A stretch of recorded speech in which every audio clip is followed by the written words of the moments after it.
이번에 소개시켜 드릴 논문은 레프레젠테이션 러닝에 대한 서베이 논문이 되겠습니다.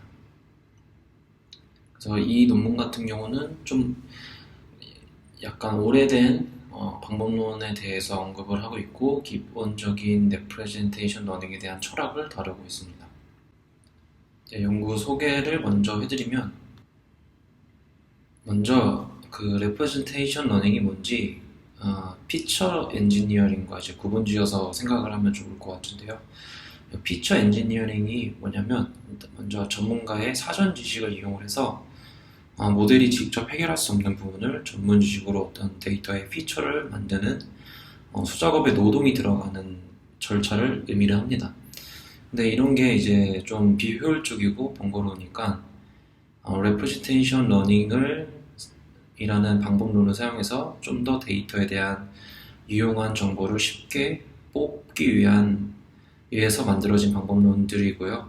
그래서 일반적으로 좋은 레프레젠테이션 러닝은 슈퍼바이즈 러닝에 도움이 되기 때문에 요새 많이 사용되고 있는 방법론 중에 이제 버트나 뭐 이런 이제 로보타 이런 텍스트 계열의 프리트레이닝드 모델이 레프레젠테이션 러닝의 한 분야라고 할 수도 있겠죠. 그래서 이런 언슈퍼바이즈 러닝을 어떻게 잘할 수 있는지 요 아래 그림을 보시게 되면은 여러 개 이제 과일들이 복잡하게 섞여 있는데 이런 거를 이제 언슈퍼바이즈 러닝을 취하게 되면은 좀 더 잘 정리된 단순한 리니어 클래시파이어로 구분할 수 있도록 쉽게 표현된 피처들이라고 할 수 있겠죠. 그래서 이 논문은 이 레프레젠테이션 러닝이 왜 좋은지, 왜 필요하고 왜 좋은지 성공 사례에 대해서 예시를 들고 있습니다. 그래서 일반적으로 오디오나 뭐 이미지, 자연어 처리 이런 여러 가지 도메인 데이터에 대해서 많이 사용이 되고 있고 그런 AC로 뭐 CNN 그리고 이제 뭐 워드2백 이런 표현들이 어떤 그 데이터 자체를 잘 표현할 수 있는 어떤 인코더이기 때문에 요거를 이 인코더를 잘 만들수록 데이터 어떤 다운스트림 태스크 우리가 원하는 하고 싶어하는 어플리케이션 태스크에 잘 도움이 되고 있다라고 말을 하고 있습니다. 그리고 이제 또 다른 특징으로는 이제 요 레프레젠테이션 러닝이 되면은 이 어떤 그 마지막 일반적으로 이제 마지막 히든 레이어죠. 그 히든 레이어들은 여러 개의 되게 여러 개의 팩터로 서브셋으로 이루어져 있다고 말을 하고 있고요. 그리고 이제 여러 개의 어떤 중요한 그 데이터를 잘 표현할 수 있는 중요한 요소들로 이루어져 있기 때문에 그런 것들이 이제 어떠한 제가 이제 어플리케이션에서 쓸 수 있는 다양하게 적용을 해볼 수가 있겠죠. 그리고 또 추가적으로 여러 개의 로스 펑션을 함께 같이 파인 튜닝함으로써 좀 더 제너럴라이즈드한 피처를 만들 수 있다는 겁니다. 그래서 이 딥러닝 모델 자체가 원하는 로스를 추가를 해서 쉽게 피처를 만들 수 있다는 특징이 있죠.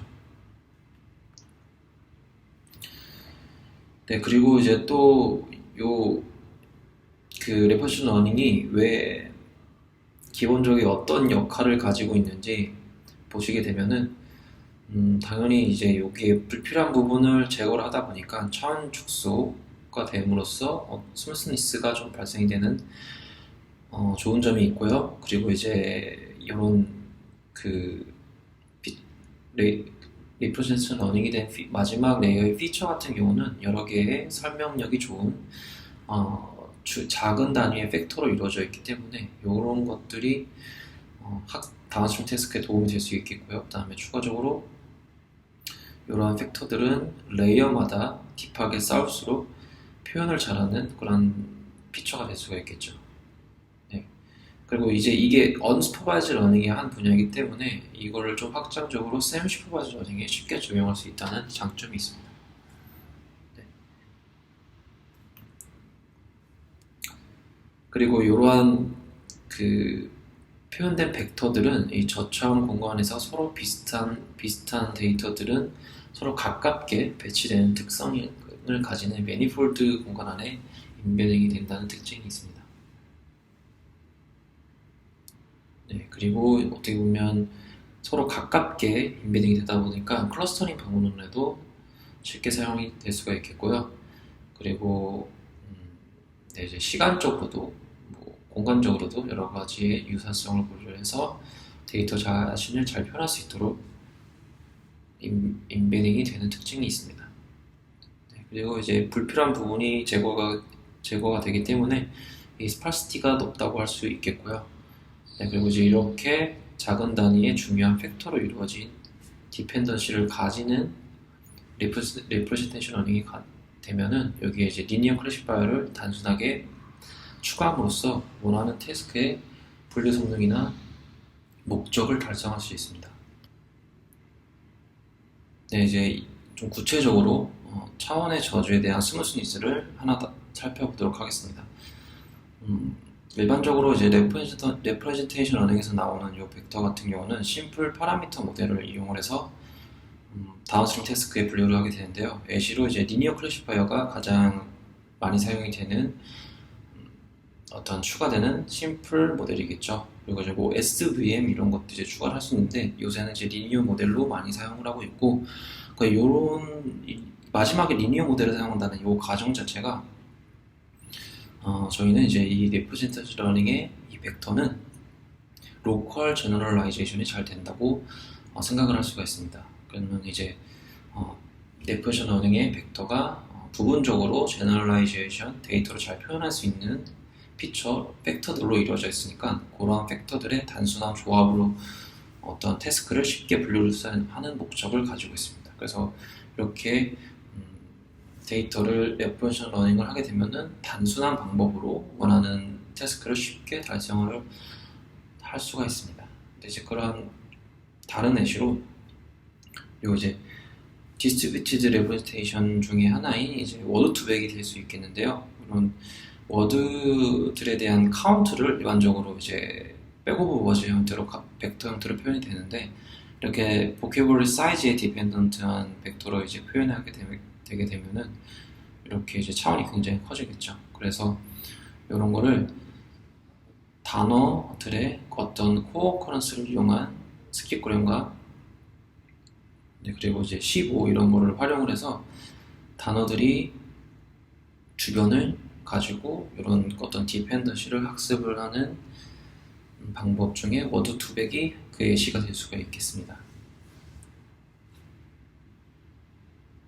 그리고 이제 여기서 나오는 하이라키컬 피처 익스트랙션 같은 경우는 이제 컨볼루션이 그런 구조를 가지고 있는 거죠. 네. 네, 그리고 이제 이런 그 디스트리뷰티드 요 레프레젠테이션에 반대가 되는 이제 non distributed representation 같은 경우는 이제 딱 여러 개 이제 디펜던시 어떤 확률로 표현된 게 아니라 그냥 요거에 대한 어떤 어사이먼트, 두 번째 클러스터에 대한 어사이먼트 이런 식으로 해가지고 일단 딱 하나만 선택하는 되게 하드한 방식으로 데이터를 표현하는 이제 원화 코드 이루어진 이제 K-민즈 클러스터링에 대한 한 예시가 될 수 있겠죠. 원화 벡터로 이루어진 워드 벡터도 디스트리뷰트 레프레젠테이션 아닌 그런 어떤 표현으로 생각을 할 수 있겠고요. 그리고 이제 뎁스와 에스트릭션에 대한 부분에 대한 좀 설명을 해드리면은 요거 같은 경우는 이제 그 피처들은 이제 하이라키 계층적인 구조로 표현이 되어 있기 때문에 요 이전 레이어를 뭐 첫 번째 레이어를 따로 이제 사용할 수 있고 두 번째 레이어를 사용할 수가 있습니다. 근데 이제 이거 첫 번째 레이어는 두 번째 레이어보다는 좀 더 로컬하게 데이터가 레프레젠테이션이 될 거고, 높은 층에 대해서는 더 하이 레벨로 레프레젠테이션이 될 것입니다. 그래서 그런 부분을 어느 기호에 맞게 잘 사용할 수 있다는 특징이 있고, 그리고 이제 그 앱스트랙션 피처 같은 경우는 이런 데이터에 대한 변화를 일반화시켜서 어떤 데이터가 데이터가 좀 덜 민감하게 반응하도록 원하는 타겟 피처를 표현할 수 있도록 좀 제너럴라이제이션이 된다는 말을 이제 앱스트랙션 피처라고 이제 정의를 하고 있고요. 네, 그리고 이제 오버피팅을 좀 완화시키는 방법 중에 하나라고 할 수 있다라고 이제 판단을 할 수 있겠죠. 네. 그리고 이제 이러한 레퍼런셜 러닝의 작은 단위, 로컬하게 표현이 되어 있는 이 팩터들은 어떠한 공간상에서 의미를 가지는 팩터들, 팩터들로 이제 구분을 지어서 생각을 할 수 있겠는데요.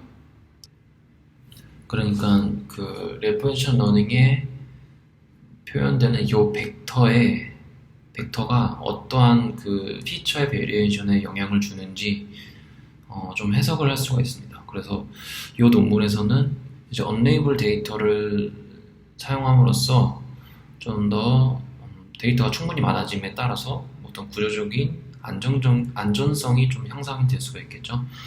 그리고 이 피처 자체의 제너럴라이제이션이 잘 되니까 좀 인베리언트한 특성을 가질 수 있을 거고, 이런 어떤 인코더의 특징에 좀 따라 좀 다르겠지만 일반적으로 레퍼런셜 러닝은 여러 개의 로컬 제너럴라이제이션 된 익스퍼리먼트 팩터로 이루어져 있을 것입니다. 그래서 이렇게 어렵게 된 말을 쉽게 표현하면은 그냥 정보를 잘 보존하고 있다라고 생각할 수 있겠죠. 네, 그래서 요거를 이제 구분을 이제 여러 개 최대한 많은 팩터로 일반적으로 이제 구분을 해서 불필요한 부분을 이제 나중에 이제 뭐 프루닝하는 방태로 많이 한다고 이 논문에서 말을 하고 있고요. 근데 그래서 이 프루닝하는 방법 중에 뭐 PCL을 사용을 해서 한 번 더 차원을 축소시킬 수가 있겠죠. 근데 이런 방식은 요새 딥러닝 모델에서 클러스터링 클러스터링 분야에서 이렇게 한번 인코더로 나온 리프레젠테이션 러닝을 너무 차원이 크니까 이걸 이제 PC를 한번 줄여주는 방법과 동일한 맥락인 것 같습니다.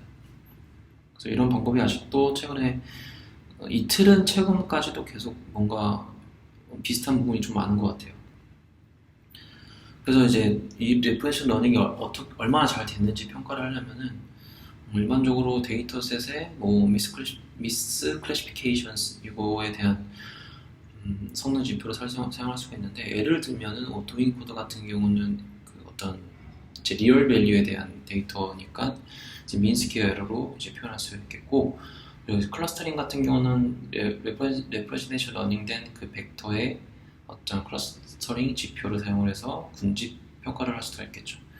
그리고 뭐 네거티브나 파지티브 레이블을 가지는 컨트리스티브 로스를 사용하게 되면은 그 로스 자체를 또 얼마나 이 레프레젠테이션 러닝이 잘 되는지 생각을 할 수 있겠습니다. 그래서 딥 레프레젠테이션에 대한 내용을 추가로 설명드리면은, 여기 이제 CNN을 생각을 해보면은 여러 개의 레이어로 이루어진 계층적인 피처를 표현하는 걸 생각을 해볼 수가 있습니다.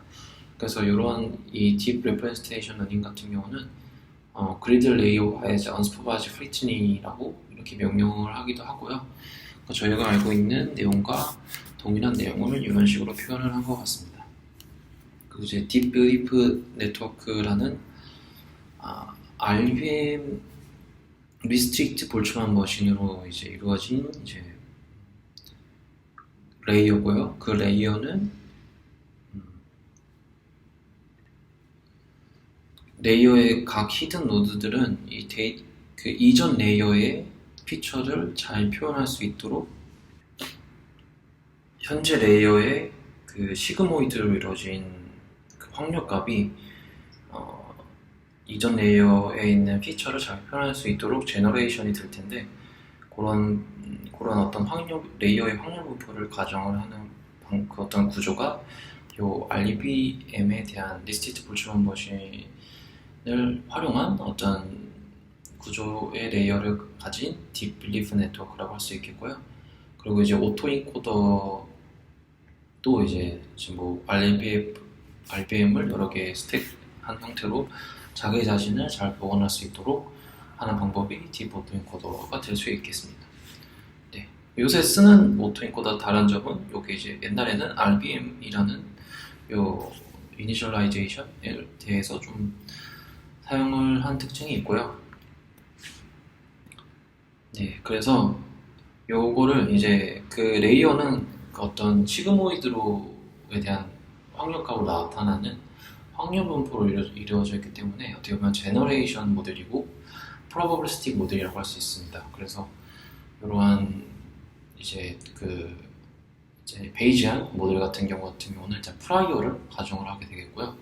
그래서 저희는 이제 레프레젠테이션 러닝이 목적이니까 H라는 히든 어떤 레이어를 잘 표현할 수 있는 그 어떤 랜덤 베리어블을 찾는 게 목적이겠죠.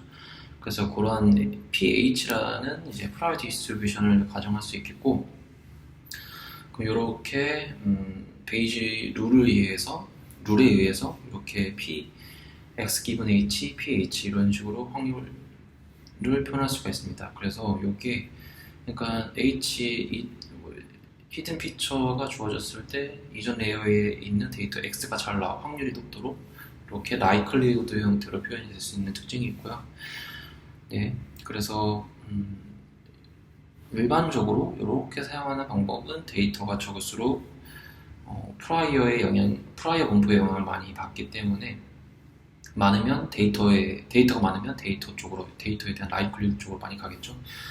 그래서 이러한 부분 때문에 요새는 이런 그 프라이어 분포보다는 데이터가 요새는 많아지고 있는 추세이기 때문에 그래서 이런 방법을 요새는 안 쓰지 않는가라는 개인적인 생각을 해봅니다. 근데 이러한 방식들은 뭐 연구 모델의 개선에 다 도움이 되는 방법론들이겠죠. 네, 그리고 이제 뭐 프로바빌리스틱 PC 같은 경우는 요게 이제 디터미니스틱하게 가정을 하는데 요 같은 경우는 이제 확률 분포를 또 가정하기 때문에 pH 리니어 프로젝션을 하는 h에 대해서 이게 평균이 0이고 분산이 어떠한 시그마로 있다는 프라이어 분포를 가정합니다. 그래서 그 어떤 그 시그마만큼 어떤 페널티 텀이 물리적인 작용이 되겠고요. 그래서 뭐 X 자체를 그냥 디터미니스틱하게 뭐 차이를 보는 게 아니라 분포의 차이를 좀 확률 분포를 근사하도록 이렇게 표현한 방법이라고 할 수 있습니다. 네. 그래서 뭐 프라이어의 분산이 클수록 페널티 텀은 데이터가 굉장히 많이 흩어져 있는 상태니까 데이터에 대한 어떤 라이클리드가 굉장히 낮겠죠. 그래서 그런 부분에 대해서 좀 더 정교화를 제너럴라이제이션을 위해서 페널티 텀의 값은 커지도록 이제 좀 그런 수식으로 이루어져 있는 형태고요. 네, 그래서 뭐 어떻게 보면 이렇게 프라이어를 가정한다는 거는 페널티를 추가한다는 거고, 페널티를 추가하면은 제너럴라이제이션이 되고 불필요한 부분이 제거가 되기 때문에 그러니까 좀 되게 단순하게 예측을 하는 형태로 좀 표현이 되기 때문에 어떻게 보면 스파스 코딩이랑 관련을 지을 수가 있겠죠. 불필요한 부분은 다 0으로 좀 단순하게 표현하기 위해서 그렇게 하는 방법들이 지금 설명드린 프로바빌리스틱 PCA가 될 수 있겠습니다. 그리고 이제 스파이크 앤 슬램 스파스 코딩이라는 거는 요거를 이제 저희가 찾고자 하는 레프레션 러닝의 H를 그거를 이제 확률 분포를 가정을 하는데 그 랜덤 베리어블을 뭐 일반적으로 리얼 밸류나 아니면 뭐 바이너리 형태로 버르누이 형태로 이제 좀 둘 중에 하나를 가정하게 되는데 요거 같은 경우는 각각 섞어서 특정 부분에 대해서는 바이너리에 대한 확률 분포를 가지고 또 특정 부분에서는 리얼 밸류에 대한 랜덤 베리어블을 가지는 그런 이제 어떻게 보면 혼합된 랜덤 베리어블을 가정하는 방법론이라고 할 수 있겠습니다. 이 방법은 좀 뒤에서 좀 더 구체적으로 다루게. 이제 이어서 논문에서는 이렇게 마크업 랜덤 필드라는 하나의 또 에이지를 가지고 설명을 하고 있습니다. 이거 같은 경우는 뉴런 네트워크가 어떻게 생겨났는지 뭔가 기원이 볼츠만 머신에서 나온 듯한 느낌을 저는 개인적으로 많이 받았습니다.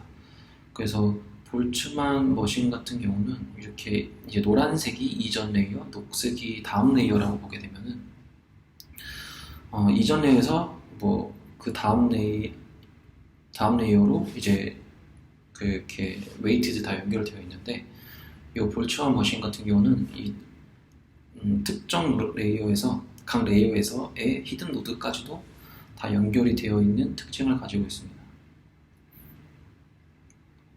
네, 그래서 이렇게 다 얽혀 있는 형태가 되어 있는데, 이 리스트릭티드 볼츠만 머신 같은 경우는 이전 레이어와 다음 레이어는 연결이 되어 있지만은 각 레이어의 현재 레이어에 있는 그런 노드들 사이에는 연결이 안 돼 있는 구조적인 특징을 가지고 있습니다. 그래서 이러한 이 리스트릭티드 볼츠만 머신 같은 경우가 저희가 생각하고 있는 이 피드 포워드 뉴럴 네트워크를 말을 하고 있고, 그러면 왜 볼츠만 머신을 쓰지 않고 리스트릭티드 볼츠만 머신을 쓰냐라는 생각을 하게 되면은 당연히 이 노드들 사이에 대한 관계를 또 웨이트로 학습을 시키게 되면 굉장히 복잡해지게 되겠죠. 충분히 레이어를 깊게 쌓으면 그 해당 레이어에 대한 컨비네이션을 계속 디펜던시를 계속 고려하는 피처 익스트랙션이 계속 될 거니까 그렇게까지 할 필요가 없다는 개인적인 추측을 하고 있습니다. 네, 그래서 뭐 가우시안 RBM 같은 경우는 아까 말했다시피 요 레이어를 시그모이드의 확률 분포를 가정을 하는데 바이너리가 아니라 리얼 밸류로 가정하게 되면은 뭐 가우시안 분포를 써야겠죠. 뮤랑 시그마로 이루어진 샘플이 리얼 밸류를 샘플링한다는 특징을 가지고 있기 때문에 가우시안 디스트리뷰션이, 그래서 요거를 사용하는 게 어떤 텍사노미, 확률 분포에 대한 텍사노미에 대한 그런 걸 보게 되면은 이제 리얼 밸류니까 가우시안 디스트리뷰션을 써야 된다라는 걸 당연하게 생각을 할 수가 있습니다. 그리고 이제 스파이크 앤 슬램 스파스 코딩 아까 말씀드렸는데, 그래서 이러한 뭐 가우시안 RBM이랑 바이너리 RBM 뭐 이런 식으로 혼합된 가지고 뭐 오토인코더를 하게 되면은 사실 네이버를 안 쓴 거죠. 네이버를 안 쓰고도 이렇게 비주얼적인 특징들을 잘 표현할 수 있는 걸 확인할 수가 있습니다. 아래에 계시는 그 스파이스 앤 슬램 스파스 코딩으로 표현된 벡터를 이제 유사한 것끼리 시뮬러티를 계산해서 매칭을 시킨 거고요. 맨 위에 행이 쿼리 이미지라고 보시면 되겠습니다. 그리고 이제 계속 이제 어떻게 보면 환경 분포에 대해서 계속 설명드렸는데, 이제 프로바빌리스틱 모델이 아니라 non 프로바빌리스틱 모델은 이제 디스크리미네이티브 모델이라고 할 수 있겠습니다. 그래서 이거는 이거를 왜 쓰냐라고 생각을 해보면, 확률 분포는 이제 그 어떤 프라이어를 알아야 되고, 그 프라이어가 주었을 때 데이터에 나온 라이클리후드도 또 계산을 해야 하기 때문에 굉장히 복잡한 체인에 이것도 계산해내고 저것도 계산해내고 굉장히 좀 시간이 좀 오래 걸리는 방법론이라고 할 수 있습니다. 그래서 그러한 문제를 좀 더 현실적으로 단순하게 계산하기 위해서 디스크리미네이티브하게 요 벡터는 어떤 분포에서 샘플링된 값이 아니라 그냥 고정되어 있는 값이다 라고 이제 뭐 일반적으로 평균치 이런 식으로 많이 쓰죠. 그래서 그런 값들을 요 디스크리미네이티브한 방법으로 추출하는 방식이 될 수 있겠고요. 그래서 효율적인 방법이라고 할 수 있습니다. 그래서 저희 요새 많이 쓰이는 오토인코더에 대한 구조가 일반적으로 확률 분포를 가져가지는 않죠. 이제 베리에이션 오토인코더는 다르지만 그냥 오토인코더에 대해서는 이제 일반적으로 픽스드 벡터를 가정하게 되겠고요. 그렇게 되면은 당연히 딱 정확하게 맞도록 어떤 분포에 대한 분산을 고려하지 않고 그냥 딱 맞도록 값이 잘 매칭되도록만 학습되기 때문에 정교화가 잘 되지 않겠죠. 그래서 이제 레귤러라이즈드 오토인코더, 요게 이제 좀 더 페널티 리텀을 고려를 해서 이 오토인코더를 최대한 잘 반영을 하자, 그런 게 이제 요 방식이 되겠고, 이렇게 되면은 어떻게 보면 디스크리미네이티브 모델을 썼는데 프로바빌리스틱 모델과 거의 어떤 컨셉이 되게 비슷해지게 되겠죠. 그래서 이 방법을 가장 많이 사용하는 것 같습니다. 네, 그리고 이 레귤러라이즈드 오토인코더 같은 경우는 이 스파스 오토인코더랑 디노이즈 오토인코더로 두 가지로 이제 표현할 수 있겠는데요. 분류를 할 수 있겠는데요. 이 스파스 오토인코더 같은 경우는 이제 앱솔루트에 대한 표현으로 이제 에러 페널티를 부여해서 불필요한 HA 값을 히든 노드의 값을 0으로 이제 표현하는 특징이 있습니다. 그리고 디노이즈 오토인코더 같은 경우는 이 매니폴드 상으로 좀 이해를 해보면은 이제 저희 검은색이 이제 매니폴드 상에서 표현되고 있는 데이터를 잘 표현할 수 있는 매니폴드라고 할 수 있겠고요. 그리고 이제 데이터는 X로 표현이 될 수 있습니다. 근데 이제 커럽티드 된 인풋은 이제 빨간색으로 표현이 되는데, 그러면 여기에 이제 커럽티드 인풋을 데이터 표현을 이제 매니폴드상으로 하다 보면 이 검은색의 선이 이 빨간색 점에 가깝게 되도록 학습이 될 겁니다. 그러면 그렇게 표현이 되면은 이 매니폴드의 근본적인 전체 데이터를 아우를 수 있는 그러한 매니폴드는 아니겠죠. 왜냐하면 검은색 선이 이 빨간색 점에서 굉장히 피크하게 튀는 형태가 되기 때문에. 그래서 이거는 그냥 어떻게 보면 쉽게 생각하면 제너럴라이즈드에 대한 퍼포먼스에 대한 곡선을 생각을 해보면 좋을 것 같고요.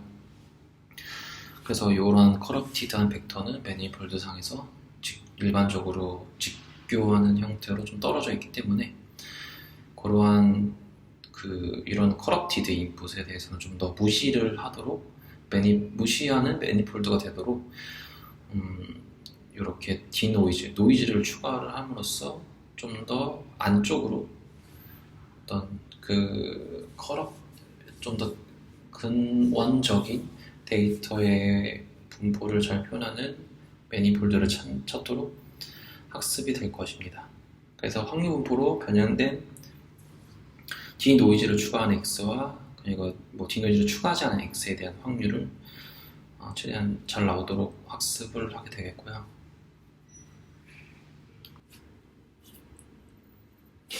그리고 이제 또 다른 종류로도 컨트랙티브 오토인코더스라는 이런 모델 같은 경우는 컨테스티브 페널티를 고려하게 됩니다. 그래서 일반적으로 좀 직관적으로 설명을 드리면은 이제 특정 레이어가 변함에 따라서 다른 레이어에 영향을 줄 텐데, 그런 영향력을 저희는 이제 미분 값으로 직관적으로 그 영향력을 판단할 수가 있습니다. 그래서 여기서는 인코더의 자코비안 매트릭스 미분 값을 사용을 해서 이용을 하는 모델이 되겠는데요.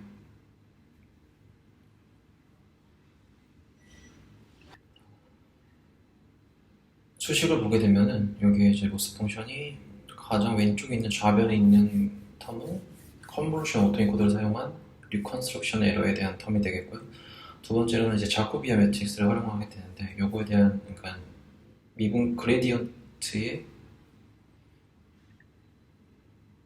크기를 너무 크지 않게 페널티 텀으로 추가하는 텀이 있습니다. 그 다음 텀으로는 보면 이제 자코비아 매트릭스에서 나오는 그레디언트의 변화량이 어느 정도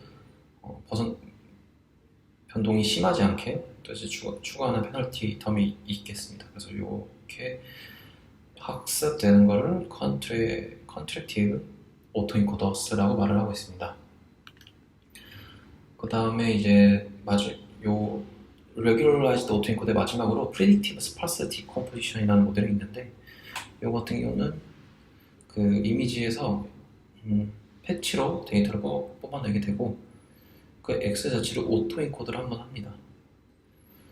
그렇게 해서 이제 학습이 되면은 다시 한번 오토인코드를 수행을 하게 되는데, 그러면 이제 요 H 첫 번째 오토인코드의 히든 레프레젠테이션 러닝이랑 그 다음 두 번째에서 나오는 히든 레프레젠테이션 러닝에 대한 H가 이제 동일한 어떤 매니폴드로 이루어져 있겠죠. 왜냐면 같은 데이터를 사용하기 때문에. 그래서 그 두 개에 대한 차이를 또 구하게 되고요. 네, 그리고 이제 그래서 단순히 X뿐만 아니라 여러 개의 오토인코드에서 나오는 H 히든 벡터의 차이도 같이 고려를 한 방법론이라고 할 수 있겠습니다. 네, 그래서 여기서는 이제 좀 모델이 점점 익스펜드하게 커지기 때문에 인코더와 디코더의 웨이트를 쉐어하는 형태로 구조를 또 만들었고요. 그리고 이제 뭐 풀림 클래시파이어 뭐 이런 식으로 다운스트림 태스크에 적용하는 모듈이 되겠습니다. 그리고 이제 마지막으로 매니폴드 러닝에 대한 계약적인 의미를 보게 되면은 아래 그림을 보시게 되면은 요 곡선이 곡선의 형태로 이루어지는 이 평면이 매니폴드가 되겠고요. 그리고 이제 요 빨간색 점이 X 데이터를 표현하고 있습니다. 그래서 요 X를 매니폴드 상황에서 이제 표현을 하고 싶으니까 요거를 이제 어느 한 방향으로 좀 보내야겠죠. 그 방향이 저희가 이제 이전 레이어의 웨이트를 곱해서 다음 레이어로 넘겨주는 표현을 하는 그러한 웨이트가 이제 방향, 이 매니폴드를 어디 위치시킬지에 대한 방향이라고 할 수 있겠고요. 그게 방향이 정해지면은 여기서는 이제 로컬 탄젠트 접선의 평면에 어디 위치시킬지에 대한 결정을 짓는다고 말을 하고 있습니다. 그래서 이게 되게 굉장히 말을 어렵게 하고 있는데, 그래서 정리를 하면은 매니폴드란 이제 데이터를 최대한 비슷한 것끼리는 가깝게, 다른 거는 멀게 하는 게 이제 하는 공간이 이제 매니폴드라고 할 수 있겠고, 그러면 이제 거기에 사용되는 웨이트가 이제 방향이라고 할 수 있겠죠. 그래서 이 탄젠트 디렉션, 그러니까 이 그림의 애시에서 파란색 이미지가 두 개가 있습니다. 하나는 굉장히 컨트리스트한 이미지가 있고, 그 다음에 시프트한 이미지가 있습니다. 그러면 이 매니폴드 공간상에서는 위쪽으로, 그리고 오른쪽으로 가게 되면은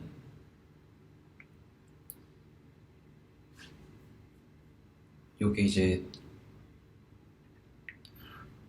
굉장히 하이 컨트리스트한 이미지가 위치할 확률이 굉장히 높은 거고, 그 다음에 아래쪽이랑 왼쪽으로 갈수록 이 시프트한 이미지가 배치될 확률이 높습니다. 그렇게 하게 인비딩이 된 거고 레프레젠테이션 러닝이 된 겁니다. 그럼 아까 그 이전에 그림을 말했던 그 X좌표 안에 있는 매니폴드 상에서 X좌표에 있는 그 탄젠트 스페이스 같은 어떤 걸로 표현이 되어 있을 텐데, 그게 이제 일반적으로 저희가 이제 히든 벡터를 뭔가 비주얼라이제이션 하게 되면은, 일반적으로 컨볼루션 하면은 그 피처맵을 비주얼라이제이션 하면은 그 어떤 그 엣지나 어떤 제너럴라이즈한 피처가 보이게 되죠. 시각화를 해보면. 그런 게 이제 탄젠트 이미지에 있는